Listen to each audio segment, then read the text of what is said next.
It's July 16th, 2008. We are at the Harry S. Truman Library in the White House Decision Center press room. I am Ray Gesselbrock, and to one side is Randy Soule, and we are here to interview Colonel Gale Halvorson. And good morning, Colonel Halvorson. Good morning, Ray. glad to be here with you. Thank you very much for agreeing to give an interview to us for the Truman Library's Oral History Program. We're very honored to have you here. Well, that's my pleasure. Thank you. Now, I want to open by remembering something that you said to me when we were walking down here, and ask you to reflect on that a bit. And that is, you said, we were just mentioning President Truman, and you said it was because of President Truman that you got involved in the Berlin airlift. So if you could tell us about that. Well, we always admired, in the military, President Truman. Military guys are supposed to be decisive, and he was a great example to us in making decisions. And because of I stayed in the Air Force, the Army Air Corps at the time, after the war, and wanted to keep flying, and we were briefed in our pilot meetings all the time, every month, about the world situation after the war. And we knew from these briefings the new enemy was Stalin and communism. He'd just taken Czechoslovakia, had the popular democratic leader assassinated, taken Hungary, and we knew he was headed west. And we were observing how is our country going to react during this period, and what's the position? And the position was our president, President Truman. And we appreciated that he wasn't backing down, that we had a feeling of confidence in his integrity. And the confidence built the trust and faith that we got the right man for the job. And we were grateful for that as we saw the threat increasing. And then when the blockade began, when they actually blockaded them, the 24th of June, blockaded all the traffic on the ground and the canal system and the railway system, the highways, and the autobahns. And we listened very attentively. What is the reaction from our government? And there was no question about who was in charge of the government as President Truman. And his steady, constant position made us very confident as we were called in on very short notice to leave and go to support the former enemy. So when you have a leader that inculcates into your thought processes and how you look at the world, that President Truman brought to the table. We started out with that base. But then it was intensified downstream. We'll probably get to that. But when I was flying that corridor, my first trip into Berlin over East Germany, I wondered what's going to happen. Looked down there, and there was halfway through the corridor, down below was an airfield just filled with the Yak-3 fighters. I mean, lined up side by side on both sides of the runway. Now, boy, those guys could wipe us out nothing flat. And then a few trips later, to have an airplane all of a sudden come up from behind me and come over the top of me and disappear, and then make a big bank and turn around. I thought, boy, he could have had me real easy. And then when we found out the reason he didn't shoot was President Truman putting B-29s on the runways in England and telling Stalin, look, buddy, you shoot at those transports and you're going to have a fire in Moscow. How we voted for President Truman every time we came back. In your experience, did everyone or everyone that you spoke with or knew of that was involved in the airlift feel the same way about President Truman, that there was somebody strong behind this, or did some people feel, well, he's not doing enough, or what is he really doing, or what does he really believe? Or my impressions from how the other pilots and ground crews, not just the pilots, because we're just a minor part of the operating force. But the people on the ground, the aircraft mechanics, our crew chiefs, the cooks, the bakers, they're all part of the team.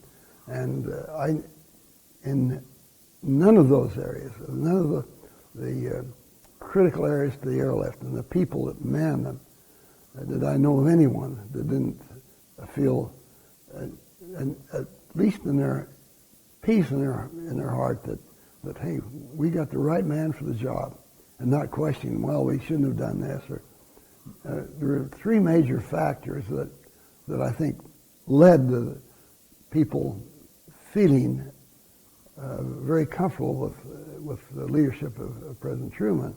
One is what I mentioned already, that in our pilot meetings, we knew who the new enemy was. Stalin was moving west. So that already had us. And how do we match that feeling against Truman? Very solid. The second factor was we knew that most of the 2.5 million people in Berlin, in West Berlin, were women and children. Very few men. And to starve them, take fresh milk or food from babies and from women and children, that's a mitigating factor on how we felt about what we're doing. The third one was when I landed at my first trip into Berlin. Came over Berlin, you could look through the buildings instead of at them. I mean, the fingers of the walls were going up the sky and stark statues, looking right through buildings. And you wonder how 2.5 million people could live like that. And then to land that first load of 20,000 pounds of flour and have that back door, the crew chief went back, opened the door, in came these Germans. And I hadn't been up close to them, except the people who worked in the kitchen to feed me, until they landed that first trip in Berlin. And here they came, about 6 of them, to unload, and about 6 in the semi-trailer. I wondered how these supermen are going to look. And they had mixed uniforms, part uniform, part civilian clothes, doctors or Wehrmacht privates all together for one purpose. And when I got out of the cockpit and walked back, and that lead man came right up, put his hand in mine and gripped it and looked me in the eye, and his eyes were moist, and looked down at that flower like we're angels from heaven.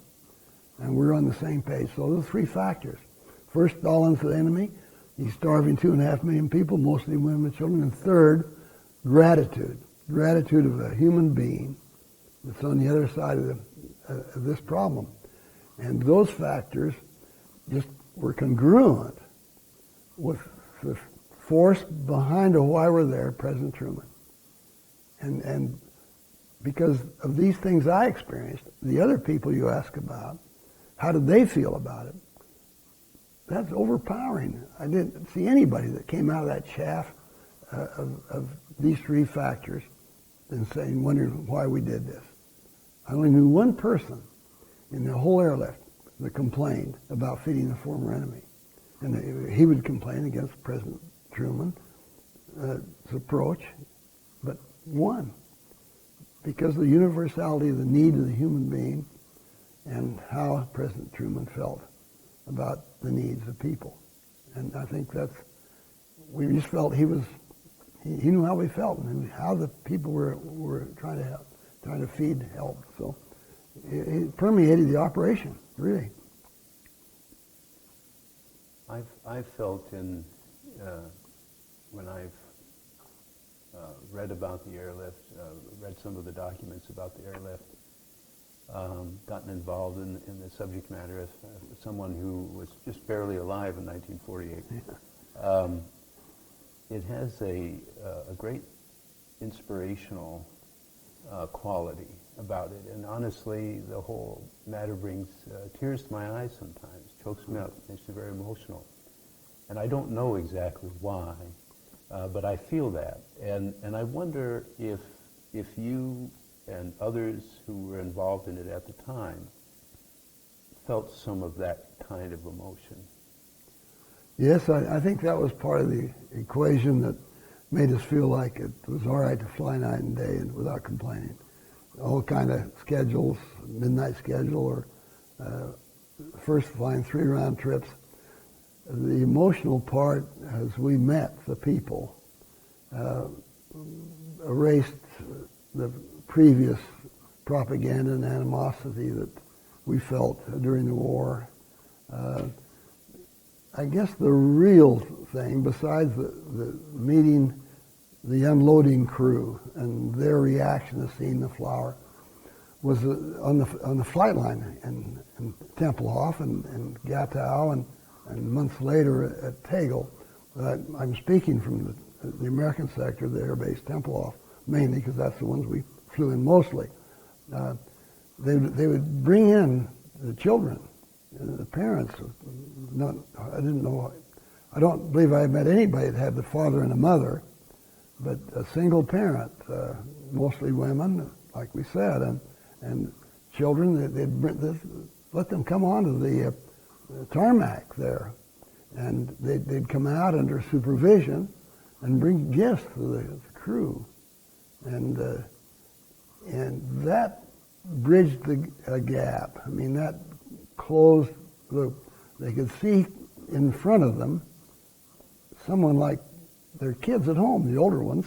I wasn't married then, so I didn't have that child-to-child connection, but those who flew the airlift that had families, and they'd see a child the same age as theirs at home. And they were their clothes were clean, and usually they'd dress them in the best they had to come out to meet the people. But to see those kids come out there and bring flowers. I've got a set of bookends that some 10-year-olds built out of the marbles from the Reichstag. Bookends. The marbles were wreckage, and one man, which was unusual, and his son came out, and his son was about 14, and they built me a carriage with 6 horses pulling the carriage. And it lasted me through about 30 years before it came totally all apart in all the moves I had in the military. But that connection, the emotion that one human in need and providing the need makes a synergy that erases the wall between people. That takes away that wall and makes it possible for one to see another as a brother or sister, as somebody of the same needs. They needed freedom, they needed flower, we had both. And they were grateful. And gratitude is the other element in that human synergy that takes away the wall. When one person's grateful, then that opens up the other person. They may or may not respond, but if they're grateful, that opens up that channel to change that emotional gap. And so it was very emotional. To see those kids, to me, that was the epitome, when you could come face to face with the people that needed the food and the freedom, and see them come up and give you something. Something made out. They're very good at their hands, making different things, and to see that is a very emotional experience, and that's why the airlift succeeded. Is because if the Germans had not been grateful, then it had been a whole different ballgame. The only reason I'm here is the gratitude of the children, of course, and that's what caused it for me. But the idea of overtly, or more strongly, if you're covertly showing gratitude and then you realize it was not expressed, just bridges that gap. It's a healing balm on the ruins of war that caused the airlift to succeed so well. You mentioned the personal connection that you had with the people and the gratitude that they showed, and how important that was, and how that kept the airlift going. Did you find yourself, and were you aware that others that you knew were thinking in a somewhat different way as well the larger geopolitical questions, such as that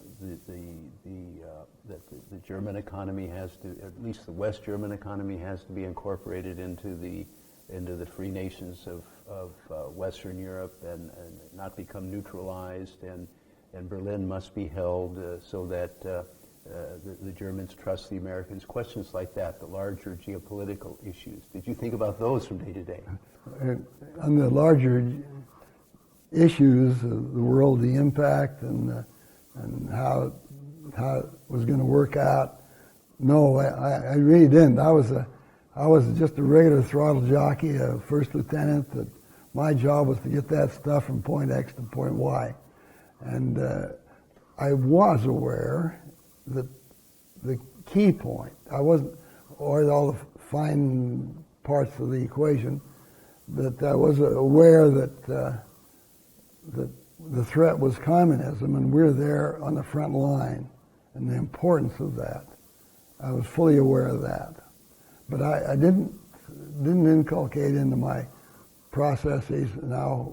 How's this going to, the balance of power? Is this going to? I was aware, of course, that in France and during our briefings, political briefings in the military, in our monthly meetings, that we had a part on the politics of things, that in France and in Italy, they were going communist very rapidly. And I knew that that part of what you mentioned, Ray, I was aware that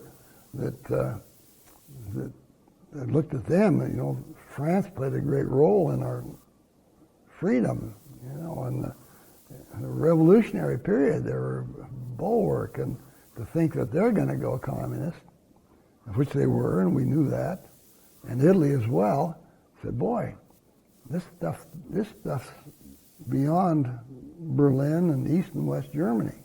It's bigger than that. We didn't get into all the other nuances and interactions that this had, but it was tied to that march west of communism. So from that standpoint, that was a further demonstration to me that how important it was, in addition to just feeding the people of West Berlin. So I knew there was a greater one, but I wasn't a geopolitician, trying to figure all the other things out and how it would sort out. I wasn't aware how great a role that the Marshall Plan would play, although that was coming on, and I was aware of that and said, gee, that's great. But we were mission focused. We're so busy every day, just flying like mad. Did you at any point, presumably very early on in your involvement in the airlift, did you ever think, just a very short while ago, a few years earlier, these people had all been Nazis, and they've been killing Americans and killing our allies, and feeling some bitterness toward these people because of that, some reluctance to get involved in helping them? Did you ever feel that kind of thing? Yes, but I did initially. Like I said, my feelings in that regard were mitigated by knowing the threat and knowing the people are being oppressed. The curve started to go down from the very beginning, and then it got steeper going down, getting rid of those feelings when I saw the flower for the first time, and then to see the people on the ramp. My curve just kept going down as that interaction became closer. Now, one of my buddies had bombed Berlin during the war, and I said to him one day, not long after we got this thing going, and I saw that he was moving along with everybody else, and I just asked him, I said, how do you feel about flying night and day and thunderstorms? Then it was summer, and we had a lot of thunderstorms, and getting in there to get that load of food that the people folks are trying to kill you a few years ago. And he kind of looked far off for a little bit and said, well, it's a hell of a lot better to feed them than just to kill them. He said, I'm glad to be back.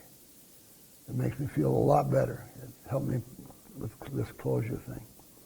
So he had the biggest transition to make. I was trained as a fighter pilot in flying school, and when I went operational, they put me in transport, so I wasn't very happy about it. So I didn't get shot at. But he had. And he faced the enemy. And he had to make a bigger transition than I had to make. He had to come out of a much higher plateau to get off that plateau to get down, but he made that transition. And very soon, it wasn't over 2 weeks after we got there. I got there early in the blockade, about the 12th.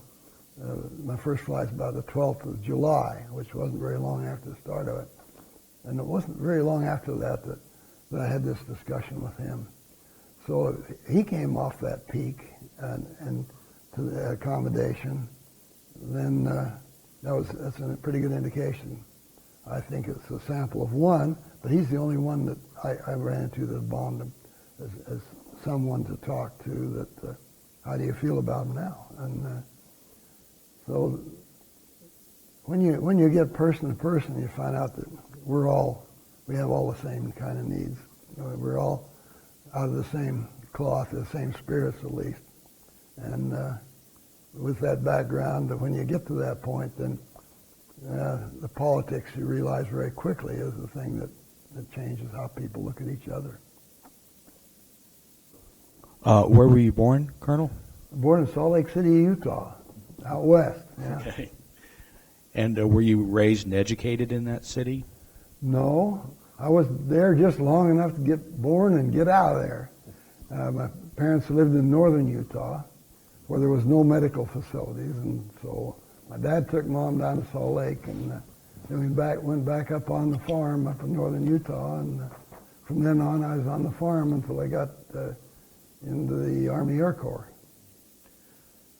Were you always, from an early age, interested in aviation and in flying? I was always interested in aviation and flying because living on a farm with just horses, we didn't have tractors. We just had horses, and we had the sugar beet. And the Germans invented the sugar beet. So I was mad at the Germans right off the bat for the sugar beet, because the sugar beet in those days was a real job, raising the sugar beet. You'd have to plant enough seeds in the rows that you'd make sure that you had plenty of seedlings come up. And then when you did, you had to thin them in the spring. And you had to thin them, you had to bend over. And you had to use a hoe with a handle that long. Because you can't stand up with a long handle, because your fingers, you'd have to chop that far between beets. You leave a sugar beet that far apart. And when you chop between them, you'd always have 3 or 4 that was left. They're so thick.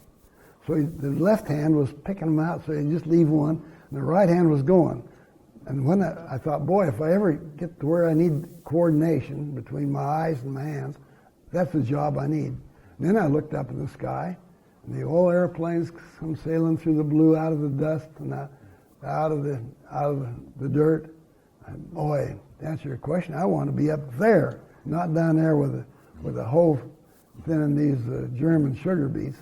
Later on, after I was long gone from the farm, they made seeds so that you wouldn't have to plant them so thick, and you had a long-handled hoe, you could chop them and leave a guy. So anyway, the sugar beet got me interested in flying real early in my life.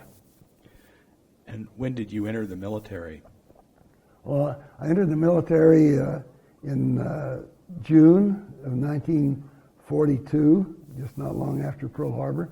I got a pilot license before the war, and I wanted to fly. The reason I got the pilot license is that motivated to see those planes flying, I wanted to fly, and the government came out with a program where a non-college pilot training program in 1941. They knew that the war was coming, or we needed more pilots for sure. And they had a program in the colleges in America where they could sign up and learn to fly if they passed the physical and met certain requirements, but they had to be college students. And my buddy was in that category, and I couldn't go to college to help my dad on the farm all the time, and they didn't have any money.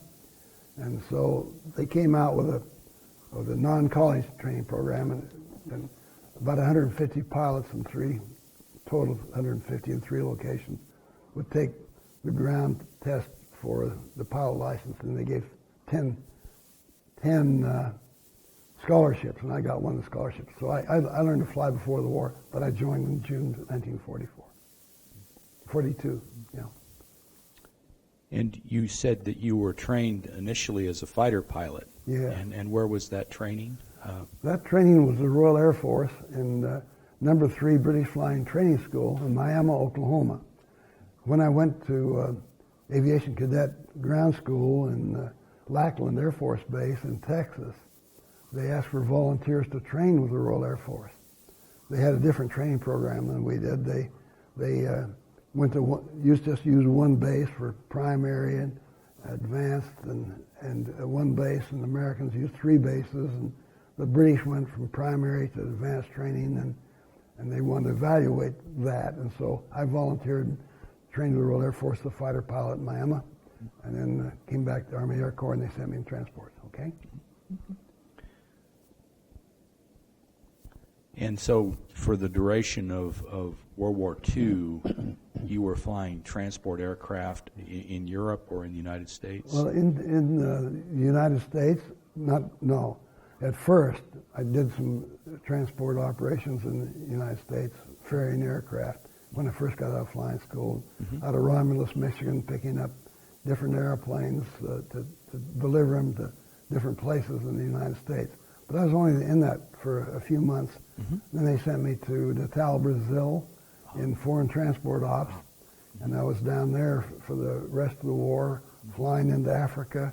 I kept Ascension Island alive out in the South Atlantic, and then transport ops between South America and the United States, bringing in equipment, people, and whatever was necessary. And then occasionally to fly an airplane. That was the main route to take airplanes to Europe, because the summer, in the wintertime particularly, the North Atlantic was tough flying weather, getting aircraft to Europe in support of the war. So the main flow, especially in the winter, was down to South America, Natal, Brazil. Natal, Brazil, 1,500 miles to the island of Ascension Island in the mid-Atlantic, and then from there to Africa and then up the coast, up to England. And so when bringing the airplanes through Natal, if they had an engine failure or something, and they'd have to leave the airplane there for maintenance, they'd send the crews home to the States, and then us guys that were trained as fighter pilots especially wanted to get out of transport. If it was a bomber or any kind of airplane going to England, we'd volunteer to take it to England, and then we'd go up to England and come on back and get back on the job. So I flew some to England for the invasion as well, out of Natal. Airplanes that got stuck there. Now, the blockade came down hard in Berlin on June 24th, 1948. Yeah. Where were you on that day? What were you doing? On that day, I was in Mobile, Alabama, Brickley Air Force Base, flying C-74s, and I was current also on the C-54, the DC-4. The C-74, there were only 13 of them built. We had 12 of them at Mobile, all 12 that were operational. And these were big airplanes. These were big transport the Air Force had. And I was at Mobile and flying foreign transports out of there. And I just happened to be in from a trip from South America and heard that had happened. And then we didn't get a call there until about the 9th of July, around the 9th of July. It was 9th or 10th. I think it was the 9th of July that I was still in waiting to go out. And we got a call to report, for all the pilots to report into base ops for a briefing by our commander, Colonel Cassidy. And as we got in there, he said, look, you guys know the blockade is on. We've got a call, and tomorrow morning we're going to launch 3 airplanes and in support of the airlift. And of course, the thing we thought before that call was who's going to fly. We had a high priority mission. Thought, well, we're not going to be going to. Our guys aren't going to be going to Germany, and who'd fly coal? And so we might fly coal in airplanes. We laughed at that. We had passenger seats in our airplanes. They're cleaned up nice. We flew cargo too, but so tomorrow by three airplanes are going to go, and then they read off the names of the pilots who were going to go. And my name wasn't on there, of course, because I was in a different squadron. I was in the C-74 squadron, although I was current in both airplanes. And then they read off the name of Pete Soa. Pete Soa is gone. And that really triggered my curiosity, because Pete Soa and his wife, he was married, and myself and another bachelor from Utah, 2 Mormon guys that hung around together, and Pete was a Baptist or some other religion, I don't know what, but they were great guys. They were really friends to these 2 old bachelors, and they just had a set of new twins, and they're the family that would invite us if we were home at the Sunday dinner. If the church didn't invite us out, they'd always invite us out for Sunday dinner, and I knew that Pete didn't want to go because he just had the twins, and he was coming back from Panama. He was en route to Panama. He'd land that night and know he had to leave the next morning. So I thought, well, my girlfriend wasn't writing me very good letters by then. I was in Mobile and she was in Utah, and I wasn't getting anywhere. I said, I just as well go to Berlin. I just well go to Germany to fly the airlift. And Pete's problem, I thought I could take his place maybe. And then I thought, wow. I called up Mrs. Soa and I said, hey, Pete's supposed to go to Germany tomorrow to fly the airlift. And she said, do you mind if I take his place? I don't think he'll mind. Oh, she said, please, that'd be wonderful. I'm sure he wouldn't mind. I'm sure it'd be okay. Please see if you can do it. And so I went to my commander, Lieutenant Colonel Gilbert. He was the commander of the C-74 squadron. I said, I'd like to transfer back to the C-54s and take Pete Soa's place. And he said, well, he talked to Colonel Hahn, Lieutenant Colonel Hahn, who was the commander of the C-54s, and if he'll take you, I'll release you. So I went to Colonel Hahn. I'd flown for him before. And he said, sure, I'd like to have you back. That's no problem with me. So we switched. And that's how I ended up going on the airlift. So this is one strange coincidence after another. So you arrived in Berlin then, or in Germany? About the 11th. The 11th of July. July, yeah. And you made your first flight on the 12th. 12th.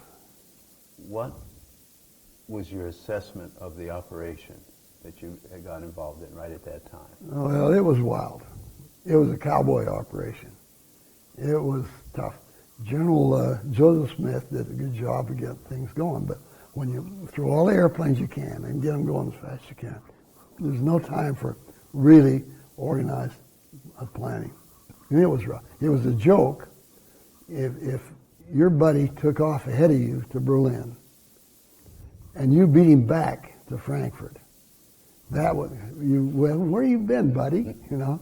Well, that means you either had a faster unloading crew than he had by far, and you got in the stream quicker, or else you had to pass him somewhere en route, and that's dangerous. But that was fun. You know, it's kind of a cowboy operation. So it was. We didn't have radar at that time, and we had mixed flight plans. That is, if part of the route, if departing West Germany was clear weather, you'd leave on a visual flight plan, a VFR flight plan. And then if you got partway through and got into weather, then you've got airplanes under a visual plan, not with the proper separation if they're in cloud, and then you get into real problems. So we didn't have a standard procedure. That was changed later on with General Tunner. He made a lot of changes there. But we came in from we flew from Mobile to Newfoundland, and then to the Azores, and to Brest, France, and then into Frankfurt. I'm coming into Frankfurt. Boy, I never heard such traffic. I mean, you couldn't hardly get a word in edgewise, just talking. The radio traffic was terrific. They then separated the frequencies too well at that time. And some of the radios had limited channels on the VHF channels. And they were soon, some of us had double, 16 channels or something. But some of them didn't. So the airwaves was very crowded. The communication channels were people landing, taking off, requesting all kind of different assistance. And so it was wild. It was wild. Did you have any thoughts, maybe even doubts in that early time about whether the airlift would be able to supply Berlin? Well, when we came in and saw the activity, we thought, wow, if this is the beginning and we're not doing a good job, it's going to be pretty tough to double or triple what we're doing now with this confusion. And that was a doubt at first. Can we really do it? But we're young, and we're in the military, and the doubt was minuscule, really, in the overall matter of things. We can do anything.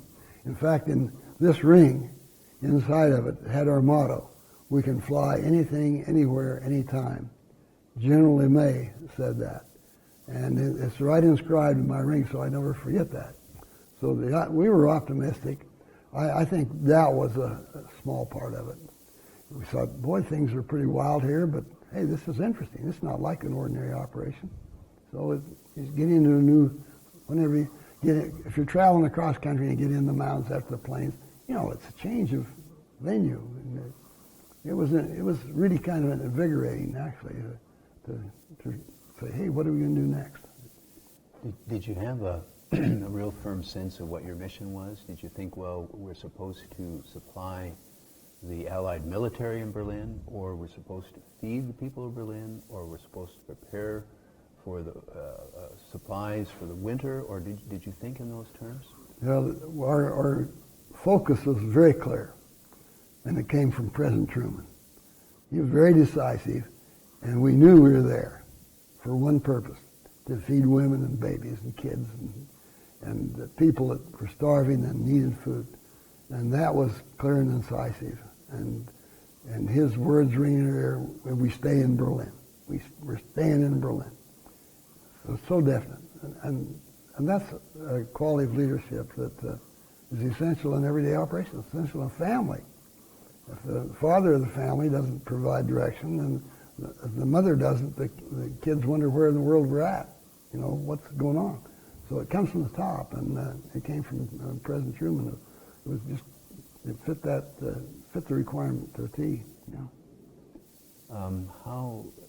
When the command change was announced, which was, if I remember right, was in late July. Yeah, right.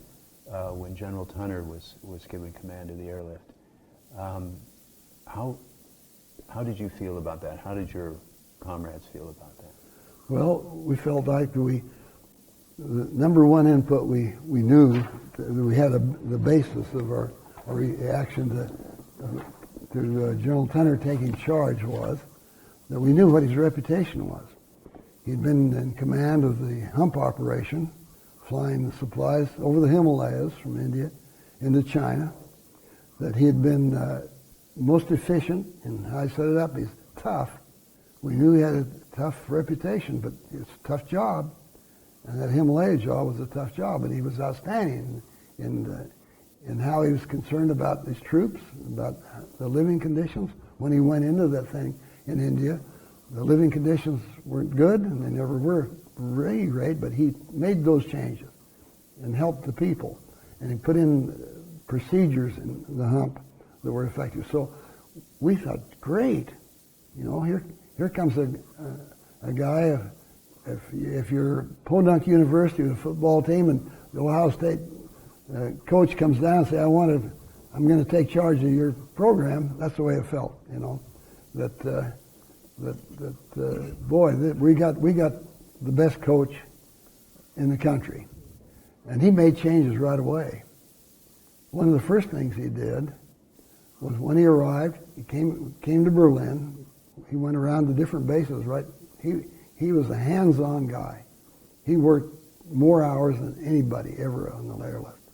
But he came to Berlin, and he went in. We had in the terminal building in Berlin was a snack bar where you could get a hamburger, hot dogs, and I could get hot chocolate, and the guys could have their coffee or whatever. And he got there, and there's a little lineup to get served, although they had a lot of help behind the counter. And he noticed that out on the ramp, there were a few airplanes were unloaded, and the crew was in line for a hamburger or a cup of coffee. And he says, "Enough of that, buddy. That's the end of this. This snack bar is closed. I'll send the food out on the line to you, but you stand right by that airplane. And the second that last sack of flour's off, buddy, you better have number 3 engine turning. Get that thing back for another load." Number one change he made, right fast. He kind of made up for that.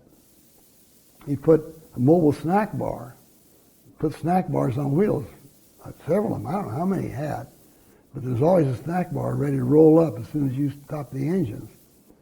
And he had beautiful German Fräuleins in there to serve you, and that made things look a lot better. I mean, they were bright and friendly, and they knew they couldn't have a date because we were flying all the time. We're not supposed to date them anyway. I didn't even time the whole airlift for a date if I wanted one. And so he made that change. And the next change he made was that in August, it was in August about the 12th, I think that was the Thursday, the 12th, I'm not sure, that the weather was terrible in everywhere, West Germany and Berlin. A major front was in there. And our airplanes were plowing into Berlin through the corridor, one every about 5 minutes. And it'd take you about 15 minutes to make a letdown. No radar. We had the ad hoc radio range system, which was a low-frequency radio range with 4 legs, and you'd have to go out this leg and turn around, come back, and line up with the field. It'd take about 15 minutes to make a letdown. So with a guy coming in the stack every 5, and one guy coming out the bottom every 15, we got airplanes stacked in the clouds. I was stacked at 10,000 feet over Berlin on a Wedding beacon, holding on the low-frequency beacon. I was coming inbound on the beacon, on my inbound leg, and come head-on in the cloud to another airplane, C-54, come the other way, nose to nose. I could see the pilot's eyes went just like that. Almost hit the I said, boy, I was just waiting for feeling to hit the prop tips. But we didn't. We missed each other. And boy, you couldn't talk to anybody. I mean, the channels were jammed with people. Here comes another one. Look out. And it was crazy. Lost total control. Well, there was a little space in the cloud where I could circle in the clear. And I just circled there the dust till everything cleared a bit. And finally got down. But the next day on the 30th and the 13th, I think it was the 13th and even Friday, it's roughly in that time period, General Thunder heard about all this problem. He came in, and he got in a similar situation in the stack. And he called up control in Tempelhof and said, look, send everybody else home. Shut this thing down. Get them out of here, and I'm coming down. And when he cleared them out and sent people home, he came down, and Red Foreman and Bettinger, Red Foreman was his chief pilot, flying him and consultant for procedures, and Colonel Bettinger was an air traffic experienced guy, and he put those two guys together and said, fix this thing. We can't do this. Winter's coming. We got to do better. And so they put in a new procedure that when you left West Germany, whether you left from Rhein-Main or Wiesbaden, or airplanes in the north in Sulla and Fosburg, that you'd go on on the instrument flight plan, no matter if there's no clouds anywhere, West Germany or Berlin. Didn't care if there's no clouds. You're flying as if you're in the soup all the way. So the spacing on the airplanes were such that if you hit the cloud, you'd be in a normal flow and you just keep it coming. And so it happened too, to help him, that time we got radar. We got ground-controlled approach radar. And these guys would talk you down between the buildings, and I've got the photos to show it. You can come right between the buildings, because we put in a new runway, lined up with the space between the buildings. The old runway, you had to come over the top of the buildings, and that was difficult. But we got radar so that we could move it in. And then I think it was in November, we got not GPS, but long-range radar, number 9, and they could look out the air quarters 70 miles and pick you up over the River Elbe, 70 miles into East Germany, and they could tell you if you're too close to the guy ahead of you, slow up 3 miles an hour, or you're drifting out of the quarter, turn right 3 degrees, and boy, that was just like the best kind of blood pressure medicine you ever had. You know, your blood pressure, the guy sees you, he sees the other guys, he tells you what to do, and then that long-range radar feeds you into the system, turning you over to the ground-controlled approach radar, and you just keep coming right in and coming around. Well, that's the second major change he made.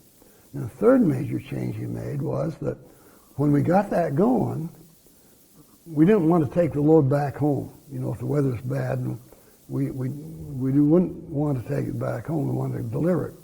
So we make a missed approach, and the first pilots were given quite a lot of authority. So I missed approach, and the control would call you and say, "What are your intentions?" And the guy said, "I want to make another try." So a guy or two made it to try. Well, that'd jam up the system. There's a guy right behind you. You can't do that. So Tunner says, "No more. If you miss that approach, you don't get a second chance. You take it back home. That you just miss that approach and you just keep going, buddy. Head right back to West Germany." Because the safety, and that's another reason I think I'm here, is because of General Tunner and those procedures. He was concerned about safety. He wanted safety in the operation, concerned about life, and so he's a hero in our eyes. Those are the three major he made quickly as he came on board. A seasoned guy from the Himalayas. Now, day by day, as he was making these changes, and you were finding, well, you got up this morning and you couldn't do it the same way you had done it the day before. Yeah. Did you feel very good about these changes as they were made, or did you grumble about some of them, or how did you feel? I felt great about the changes because I could see the wisdom of it. I head on, man. When you make a change, you're looking for a change, and then when he made it so quickly, wow, you know, whatever this guy says, I salute and I'm ready on my way. His leadership, you know, kind of, how lucky can you get? You know, President Truman at the top, and then a hard-nosed guy that knows what has to be done, but fair, concerned about people and safety, running your operation. Man, you can't get a better team than that. So it was great. Yeah, Tunner was, he was tough. You know, he'd go out at night. Somebody, occasionally he'd come on the airplane. He'd wear an old jacket. He couldn't see his stars. And he'd say, "I want to ride to Berlin with you."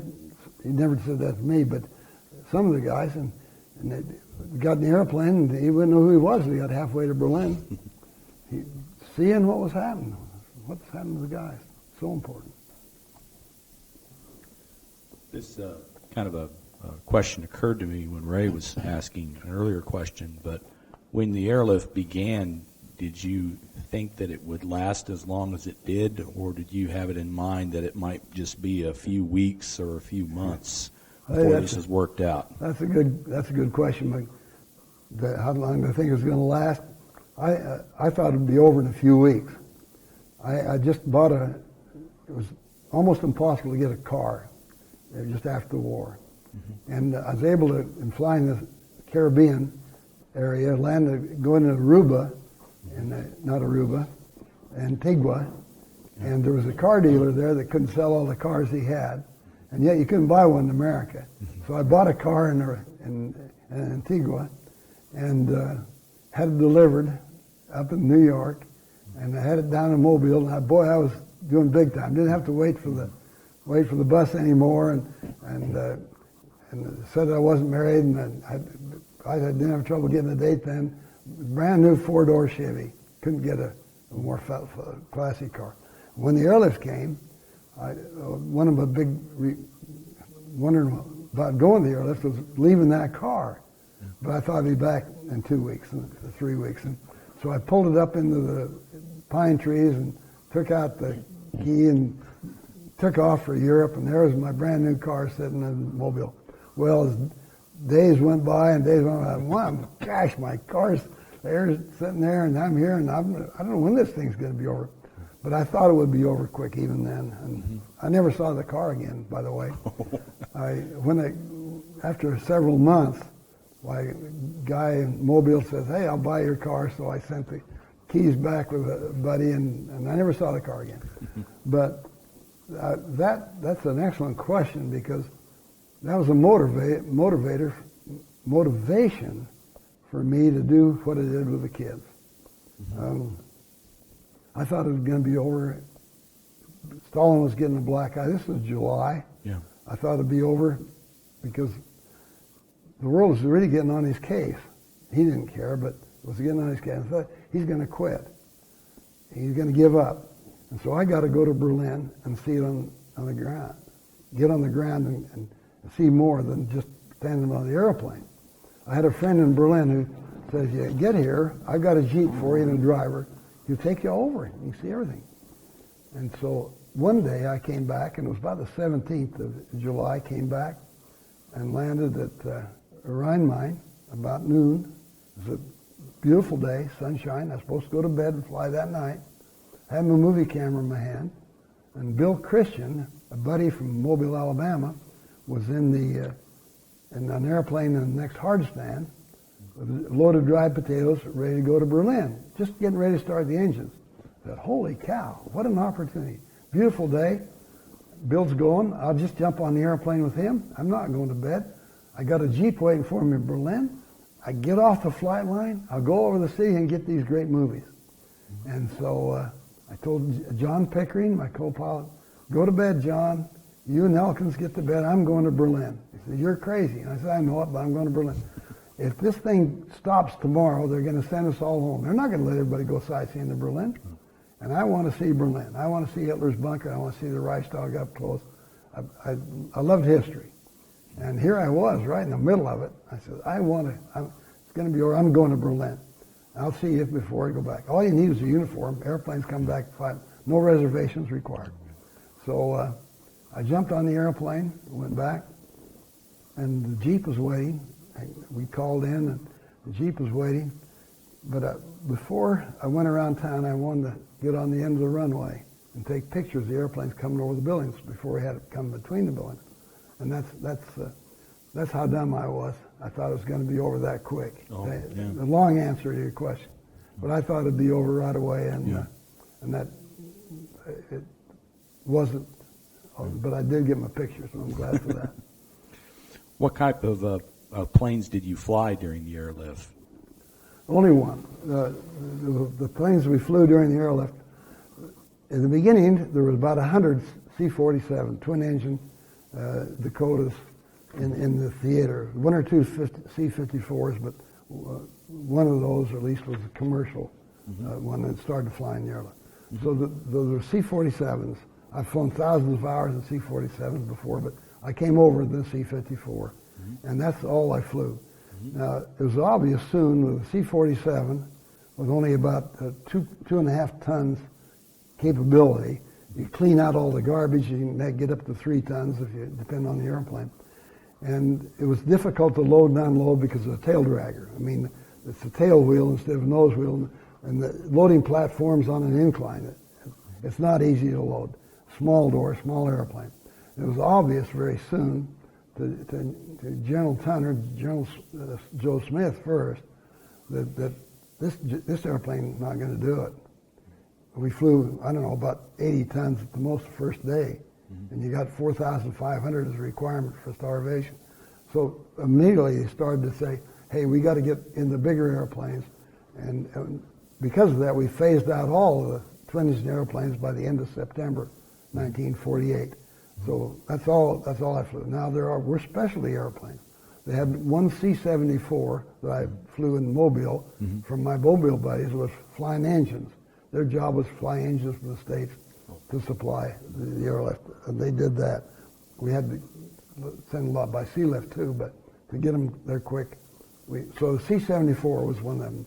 C-82s, a Fairchild Packet twin boom airplane, sorely underpowered, but we had a number of those there to fly outsized cargo like cars and jeeps and cut up machinery that wouldn't fit in anything, bulldozers and things to help build Tegel, the French airfield, in those outside. So there's, I don't know how many C-82s were there.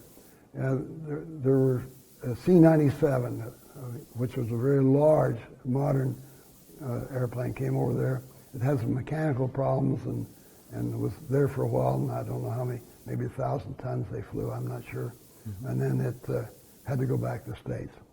So there were these few specially, but really the C-54, the Skymaster, flew in practically everything, not everything, but the bulk of things that flew in. And of course, we flew in 2/3 of the goods that went to Berlin, and we had the 2.3 million tons in that we flew. The British, we got to always remember that the British were lockstep from day one, right on the same page with President Truman.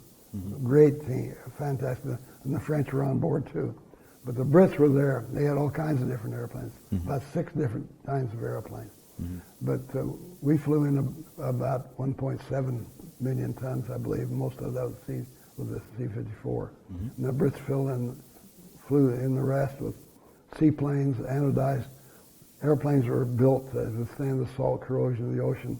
They flew in all the salt that was flown into the Havel and then into Wannsee, into Berlin. And the Lancasters were modified, the Lancaster bombers, to haul the petrol, the gasoline in.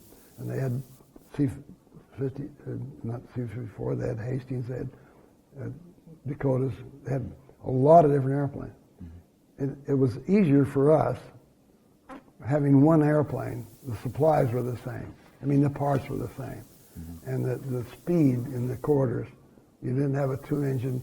It was difficult fitting in the north, in the British sector, and bringing in slower airplanes and have to do in a block system. They'd fly do their block, and then when that plane was clearly out of the way, then the faster airplanes would come in and do their block. So it made it simpler for the Americans. The Brits were great. They were just super good. I was going to ask also, you flew exclusively from Wiesbaden to Tempelhof in Berlin. Was that pretty much your usual route? When I first got there, I was assigned to Rhein-Main. So I flew out of Rhein-Main until about in December of 1948, and then I was assigned to Wiesbaden, and finished out there at Wiesbaden. Now I've flown into the airfield at Gatow in the British sector, especially early in the airlift, before we got radar. The Brits had radar, ground-controlled approach, way before we did. Of course, they were instrumental in getting radar in the first place, and they had it before we did.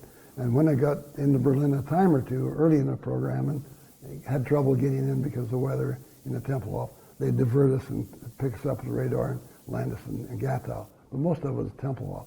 There were other times when the weather got really bad in Rhein-Main and Wiesbaden, and we'd fly our airplanes up to Fosburg in the British sector. We had 2 air bases in northern Germany, in the British zone, Fosburg and Celle. And these air bases were an hour closer to Berlin than we were down south. We're 188 miles in the corridor from Darmstadt or from Fulda, the entry point to Tempelhof, and it was an hour closer from these two bases up north.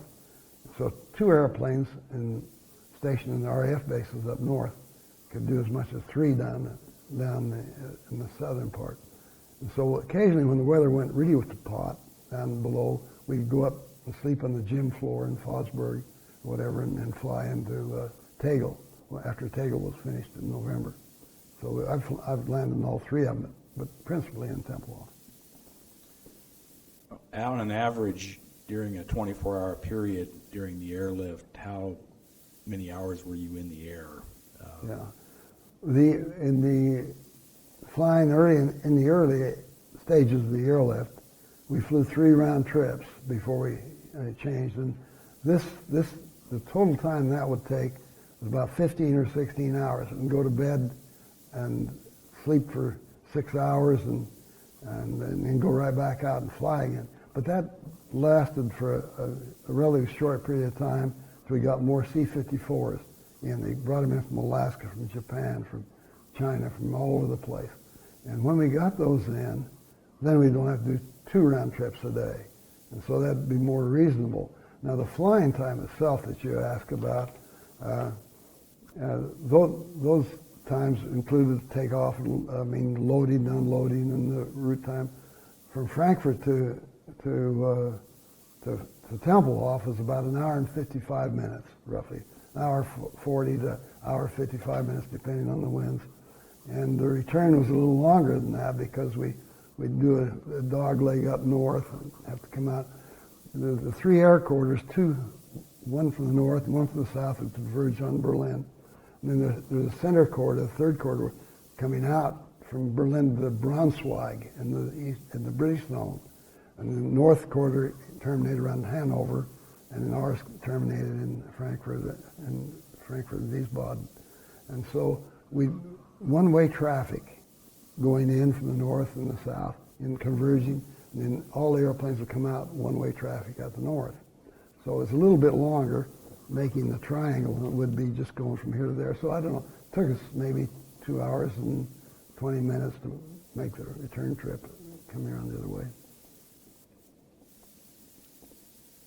Were you pretty much exhausted most of the time? Well, in the beginning it was. But we were driven by adrenaline and the excitement of the new operation and the knowledge that, my buddy, they're waiting for the bread, and that makes up for a lot of. And young blood. Holy cow, you can do most anything. But it was exhausting, and that's the reason. It's a good point though, because General Tunner made another change. That after about 5 months, he said, "This is fatiguing, and if you're assigned just to fly the airlift, see, there were pilots assigned in Europe before the blockade in all kinds of different duties. Pilots assigned, we had their bases and everything else, and those pilots would fly the airlift part-time, but do their other job part-time. But those who came over to just fly the airlift, and that's all, after 6 months, Tunner would send them home. So 6 months is enough. You guys are getting weary. You might make some mistakes here." So he'd bring in replacements. To do that, he started a mini airlift training ground in Great Falls, Montana. And he had the quarters laid out and everything else. And he took B-24, B-17, other 4-engine bomber pilots and retrained them up there on the C-54 airplane. So some of our fleet was up at Great Falls in the training process.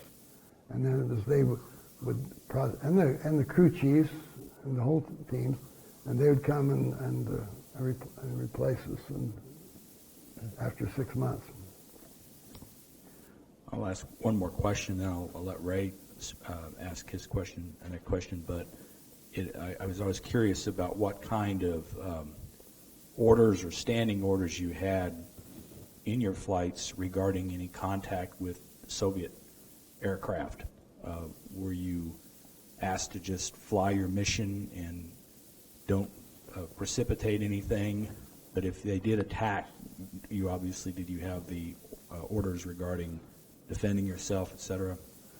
Well, our instructions on the quarter, if we were interfered with by Soviet aircraft, in any regard, is just stay the course. We were cautioned to stay in the corridor. See, the corridors were 20 statute miles wide, and we had to stay in the corridor, or else conceivably they could force us down, make you land somewhere else, or shoot you down eventually. None of that. I don't know anybody that's ever forced down. Flying nights and thunderstorms, we didn't worry too much about being intercepted or whatever else. We were a little sloppy. And if the thunderstorm was right in the middle of the corridor, I didn't mind going out of the corridor and go around it. I didn't know I knew there would be no fighters up in the thunderstorm. So what we thought about that was, the instructions were, just stay your course. Just keep on going, paying attention to them. It was kind of interesting. We found Truman's action kept them from shooting at us, and it was kind of broke the monotony to see the guys in the corridor. But we had nothing to throw at them except sacks of flour, and so we didn't carry no sidearms or anything else. And so the only thing we were worried about is when the pilot was buzzing us, had his last physical, and how good the depth perception test was. Because in April of 1948, there was a British transport plane in the North Corridor coming into Berlin. And he was buzzed, similarly buzzed, by a Yak-3 fighter, and the guy misjudged the distance and crashed and killed everybody. Everybody in the British airplane and the pilot too. So the only concern we had is this guy had a physical lately, and how good was it? There was a lot of harassment, a lot of buzzing of Well, the aircraft. I wouldn't say, if we say a lot, you'd think the guys were up there after you all the time. That's not true. In the whole time I was there, the 7 months that I was there, I only got buzzed about 3 times. Other guys got buzzed. They had other harassments, searchlights, especially at Gatow, where you're landing straight into the eastern zone here, and the approach most generally is toward the eastern zone, and they'd shine headlights up at guys, but all you had to do is duck your head under there and fly instruments, and you know, it didn't really. Now the Navy, we got to mention the Navy. Well, you know, it wasn't just an Air Force operation. Holy cow, we wouldn't have anything to fly for them for the Army. The Army guys on the ground were terrific, and we wouldn't have got half the stuff there when the sea lift was the Navy. And we had two great Navy squadrons. They were super good. One of the things that made it easier for them was they brought their own supplies with them. They had another squadron that was just to support them, and they had more supplies than we did. So sometimes at night we'd go over and get some of their supplies when they weren't looking, and that helped us. But we got to remember the Navy was in there. Not only just the Americans, the British, the French, the armies, the navies, the Grand Coups, the cooks. It was a team effort. Tunner said, airlift ought to be as dull as water dripping on a stone. And he says, I don't know anything about dancing and know anything about great music, but I know it has to be a symphony. Everybody has to play their instruments. It's a team effort. So it ought to be that dull. Planes ought to be either being loaded, unloaded, in maintenance, or doing something. It shouldn't be sitting there just empty, and people ought to be getting their rest and getting sharper about how to do their job. It should be all together. So that was his philosophy. You mentioned the B-29s that President Truman sent to Britain. Were you and the other pilots aware of that when they were sent, and what was your thought about it? We were very aware of that, and I remember when they didn't come over all at once, and when they would come, whenever we heard another 5 or 6 had landed, we just celebrate. Hey, our buddies are here, you know, and we just felt really connected to the guys that were waiting on the runway in England. We felt they were part of the team. You bet. We were very much aware of them. But what did it mean to you? I mean, B-29 was a very long-range aircraft, and it wasn't very far from Britain to Germany. What did you wonder why they were being sent there? What was it for? No, we were very aware that they were a deterrent. They were there to deter Stalin, to let him know that not only were we supplying Berlin, but we were there to stay. That was an added notice to Stalin that we're serious about this thing. We had these guys on the runway, in a few hours they could be over Moscow. And especially, it was the deterrent to keep them shooting at our airplanes, our transport airplanes. So it was there for a purpose, and we knew what it was, and they were just a hand in the glove part of the team that we felt secure in what we were doing. You know, it's your backup. It's if you got a backup system and it's going to work, and you know you could have a problem, but you know you got a backup. If you haven't got a backup, it was our backup. The B-29s were our backups, and we really appreciated that very much. There were quite a number of pilots involved in the airlift, lots of people doing other jobs involved in the airlift. Why do you think you were the one who became the candy bomber rather than someone else? Well, it's because I bombed them with candy, I guess. Yeah, it was the candy thing that made it different. That's the demarcation that made it unusual. It was non-standard and not approved, and that made it even more challenging. So that's why it was different. And when did you first drop candy? Well, about the 18th of July, 1948, when I first made the first drop. So you had only been flying less than a week. Well, no, it had been almost 2 weeks. Yeah, it was just a little over a week, yeah. Because I thought this, that's how I got into the thing. I thought it was going to be over soon, and that's how I got to Berlin when I had some flexibility to look around. Well, I was just trying to imagine this whole operation going, and lots of people, lots of different kind of people, but there was one person involved in the airlift who saw all those kids down there and said, well, we ought to drop them some candy.